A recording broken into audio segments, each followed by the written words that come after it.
नमस्कार, ग्रह नक्षत्र के दर्शकों का हृदय से स्वागत। मैं उर्वशी दीक्षित और हमारे साथ मौजूद हैं विश्व प्रसिद्ध सुदर्शन चक्र ज्योतिष आचार्य श्री संत बेत्रा अशोका जी महाराज, जिनकी अब तक की अधिकतर भविष्यवाणियां अक्षरतः सत्य साबित हुई हैं।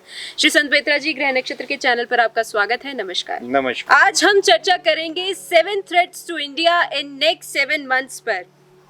विश्व भर में मंडरा रहा है थर्ड वर्ल्ड वॉर का खतरा। वर्ल्ड वाइड इकोनॉमिक क्राइसिस, उग्रवाद, आतंकवाद का बोलबाला है। श्री मोदी जी के नेतृत्व से भारत एवं विश्व आश्वस्त है, लेकिन फिर भी देश में इस वर्ष आने वाली 7 threat. We will be discussing 7 threats to India in next 7 months. नमस्कार, ग्रह नक्षत्र के दर्शकों का हृदय से स्वागत। 7 threats to India in next 7 months. देखिए, रुद्र की बीसी के 10 वर्ष व्यतीत हो चुके हैं। नेक्स्ट के 10 इयर्स दैट इज 2032 तक पृथ्वी का संहार, मानव जाति का संहार किसी न किसी रूप में होता रहेगा।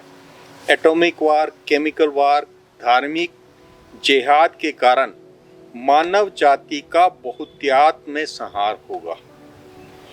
शनि कर्मफल के दाता हैं। वक्री शनि 18/6/23 से लेकर 4/9/2023 तक वर्ल्ड वार का कारक है। इसकी भविष्यवाणी में बहुत पहले कर चुका हूं। शनि शुभ अशुभ कर्मों का कर्मफल, शनि का कुंभ राशि 28 मार्च 2024 तक रहने के कारण विश्व में घोर अस्थिरता के योग है। कई अग्रणीय इकोनॉमिक कंट्रीज में इकोनॉमिक क्राइसिस देखने को मिलेगा। देश को सशक्त नेतृत्व की जरूरत है। मैं पुनः कहना चाहूँगा कि देश को सशक्त नेतृत्व की जरूरत है। जैसा आपने कहा कि मोदी जी के नेतृत्व से विश्व और भारत आश्वस्त है।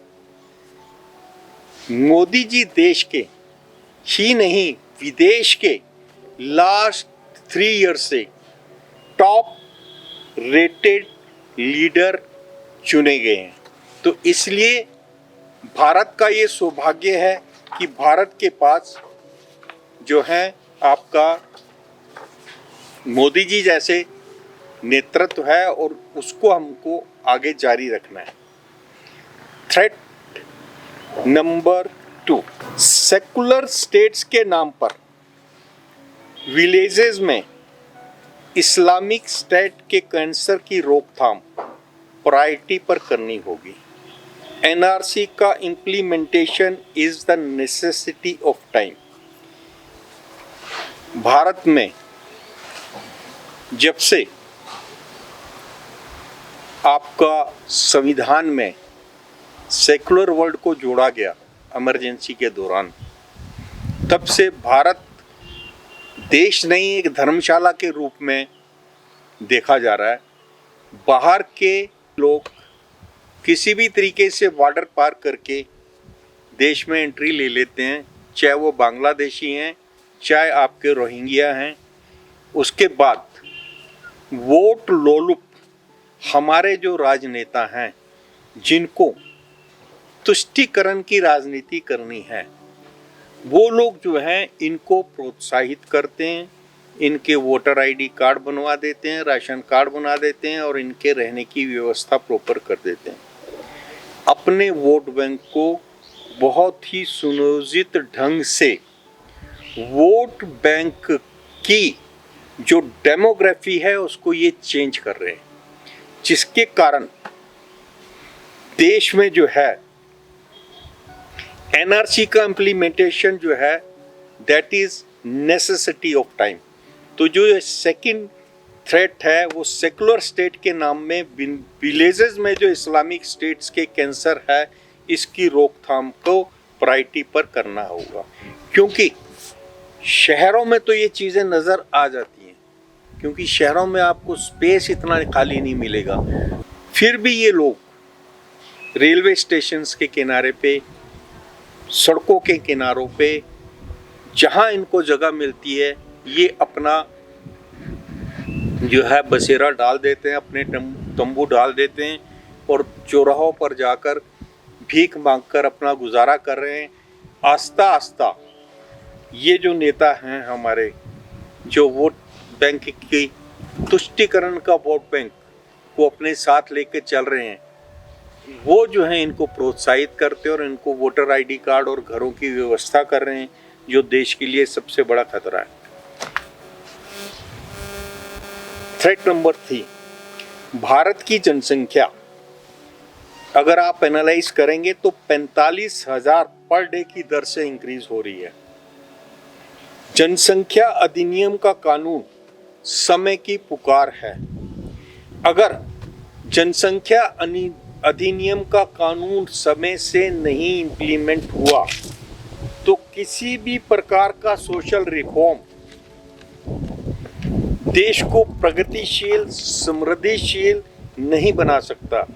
आपको वर्ल्ड का टॉप क्लास लीडर भी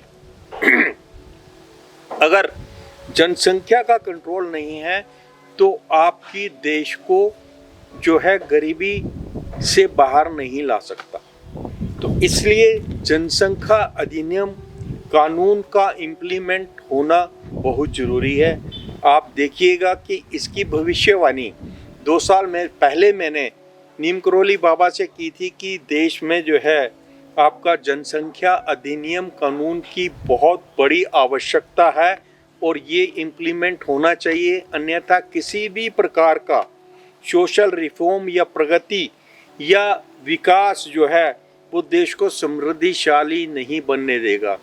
आपकी जनसंख्या अगर 45,000 पर डे के हिसाब से बढ़ रही है तो कोई भी रिफॉर्म जो है आपको जो है गरीबी रेखा से ऊपर नहीं ला सकता।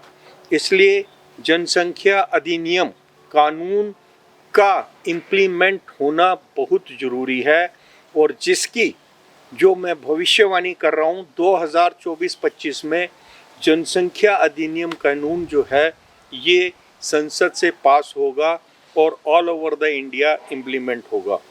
थ्रेट नंबर 4, विघटनकारी ताकतों को एक वर्ग विशेष के वोट बैंक की खातिर प्रेफरेंस के कारण देश का सत्यानाश हो रहा है। रोहिंग्या बांग्लादेशियों को देश में बसाकर अपना वोट बैंक बढ़ाने की राष्ट्र विरोधी नीति के कारण एनआरसी का विरोध हो रहा है। Needs internal surgical strike on pride. NRC implement करके जो लोग भारत में अनऑथोराइज वे में बस रहे हैं या बसना चाहते हैं उनको डिपोर्ट करना चाहिए। थ्रेट नंबर 5, एक वर्ग विशेष की जनसंख्या भारत के गांवों में हाईएस्ट रेट से बढ़ रही है। वर्ग विशेष की गांवों में बढ़ती जनसंख्या और आबादी के कारण प्रबुद्ध बुद्धिजीवी वर्ग शहरों की तरफ पलायन कर रहे हैं। बहु बेटियों एवं जान माल की सुरक्षा को मद्देनजर रखते हुए प्रबुद्ध बुद्धिजीवी शहरों का रुख कर रहे हैं। इसलिए भारत के गांवों का पार्शियल अर्बनाइजेशन बहुत जरूरी है। देखिए, पार्शियल अर्बनाइजेशन से मेरा मतलब है कि गांव में जो पुलिस चौकियों की संख्या है, सुरक्षा की जो संख्या है वो बढ़नी चाहिए और गांव का जो इस तरीके से आपका जो एक वर्ग विशेष की जनसंख्या का जो पोलराइजेशन हो रहा है उसको रोकना बहुत ज़रूरी है। अन्यथा गांव से आप अगर यूपी के छोटे छोटे गांव में जाकर देखेंगे तो किसी समय में उन गांवों पर जहां पर आपके व्यापारिक वर्ग का वाणिक वर्ग का जो एक छत्र राज्य होता था या किसान, हमारे देश के जो किसान हैं उनका जो एक छत्र राज्य होता था, वो लोग आस्ता आस्ता वहाँ से अपने काम को अपने उसको समेट कर शहरों की तरफ पलायन कर रहे हैं। तो इसलिए गांव का अर्बन पार्शियल अर्बनाइजेशन बहुत जरूरी है, ताकि वहाँ रहने वाले जो लोग हैं उनको अपनी जान माल की सुरक्षा का अगर गारंटी मिलती है तो वो लोग जो है इस तरीके से गाँव को छोड़ के शहर की तरफ पलायन नहीं करेंगे।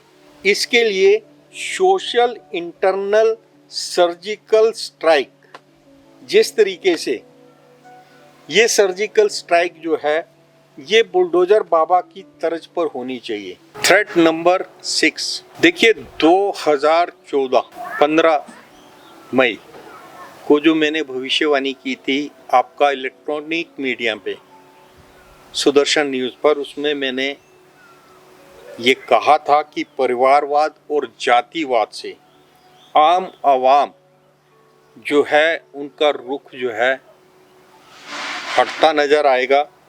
परिवारवाद जातिवाद से आम आवाम का भ्रम अब जो है टूट रहा है। जातिवाद की राजनीति करने वालों ने परिवारवाद या माफिया राज को बढ़ावा दिया। आप देखिएगा जहाँ पर भी जातिवाद की राजनीति है, चाहे वो यूपी में थी या आप बिहार में, वहाँ पर आपका जो है परिवारवाद को या फिर माफिया राज को बढ़ावा मिला। घर के सारे जो हैं आपके राजनीतिज्ञ बन गए या फिर माफिया राज को बढ़ावा मिला। देश में जातिवाद की सीढ़ी बनाकर राजनीति में माफिया एवं जाहिल गंवार भी मीडिया कवरेज पा रहे हैं। देश की आवाम से गुजारिश है कि देश को इस दुर्भाग्य से आपको बचाना है। जातिवाद और परिवारवाद के तहत आप अपना नेता न चुने, आपको अपना नेता डिजर्विंग चुनना है और ऐसा नेता चुनना है जो संसद में जाकर देश हित और राष्ट्र हित की नीतियों को प्रोत्साहित करने वाला नेता चुनना है। ऐसा नेता नहीं चुनना है जो देश हित और राष्ट्र हित को प्रोत्साहन देने वाली नीतियों का विरोध करे। आपने जो है पिछले 9 साल में संसद में जो विरोध देखा है, संसद में जो वॉकआउट्स देखे हैं, उसमें मेन क्या था? एनआरसी थी, सीएए था, धारा 370 थी, या फिर 3 ट्रिपल तलाक का मसला था, या फिर आपका जो है किसानों के हित के लिए मोदी जी ने जो नीति बनाई थी उसमें आपका जो आंदोलनकारी जीवियों ने देश को रोक दिया था, रोक कर विरोध किया। और उस विरोध के पीछे जो राजनेता थे उनके मुखौटे भी इन आने वाले 7 उतर जाएंगे। इसलिए 6th जो आपकी थ्रेट है उससे देश को आवाम ही बचा सकती है, क्योंकि देश के नेताओं को आवाम चुनती है और देश का नेता जो है आपका जो है ऐसा होना चाहिए जो देश हित राष्ट्र हित की बात करे। देश हित और राष्ट्र हित के निमित्त जो कानून बने उनको जो है वो प्रमोट करे, ना कि उनके अगेंस्ट में। ऐसा नहीं है कि आप अगर विपक्ष में हैं तो आपको हर बार वॉकआउट ही करना है और हर बात आपको हर चीज़ का अपोज ही करना है। मैंने अपने जीवन में पिछले 9 साल में जितना आपका वॉकआउट और अपोज किया गया गवर्नमेंट की नीतियों को मैंने पास्ट में नहीं देखा। पिछले मेरी आयु 66 ईयर्स है। 2014 से पहले जब भी आपकी जो है विपक्ष बहुमत में नहीं था, फिर भी जो राष्ट्रहित के लिए नीति बनती तो उसको जो है वो लोग एक मत होकर स्वीकार करके आगे चलते थे। लेकिन अब जो है ये जो पिछले 2014 से जो सत्ता परिवर्तन हुआ है और देश हित और राष्ट्र हित की बात हो रही है, उसको जो लोग अपोज करते हैं उनको, देश की आवाम को दोबारा संसद में नहीं भेजना है, क्योंकि 2024 से लेके 2032 तक का जो है ये रुद्र की बीसी है। इसमें वही लोग ऊपर पहुंचने चाहिए जो संविधान में पॉजिटिव करेक्शन का कारक बने। थ्रेट नंबर 7, देखिए थ्रेट नंबर 7 जो है आपकी थ्रेट नंबर 6 का कंटिन्यूशन में ही है। नॉन डिजर्विंग कैंडिडेट्स का संसद में पहुंचना। जातिवाद, परिवारवाद के कारण राजनीति का बहुत बड़ा नुकसान हुआ है। आने वाले समय में केवल धर्म की राजनीति कामयाब होगी। भारत हिंदू राष्ट्र था, भारत हिंदू राष्ट्र है, और हिंदुत्व का विरोध करने वालों को अब आने वाले समय में जो है किसी भी तरीके से कामयाबी नहीं मिलेगी।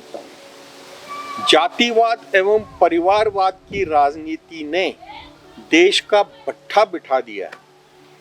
राजनीतिज्ञ का बेटा राजनीतिज्ञ ही बनेगा, यह मिथ तोड़ना होगा, और यह मिथ जो है देश की आवाम को तोड़ना है।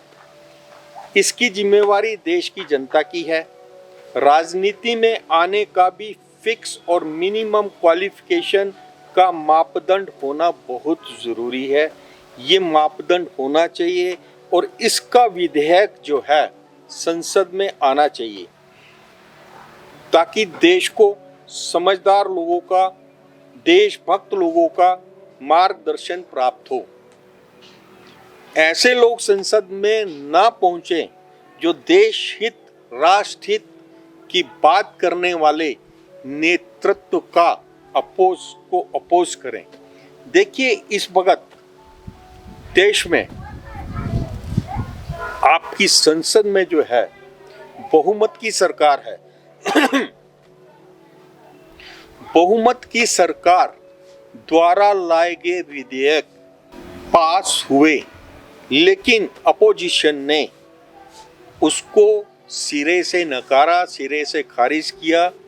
वो कुछ नहीं कर पाए। ये चीज़ जो है, जो देश हित और राष्ट्र हित किया, उसकी अपोजिशन, उसको अपोज करना अपोजिशन का धर्म नहीं है।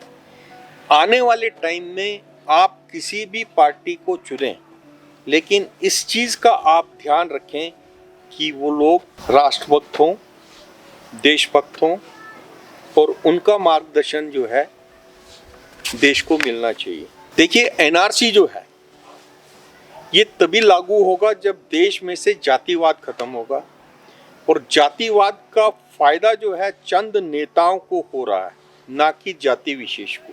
परिवारवाद की राजनीति तुरंत खत्म होनी चाहिए। नमस्कार।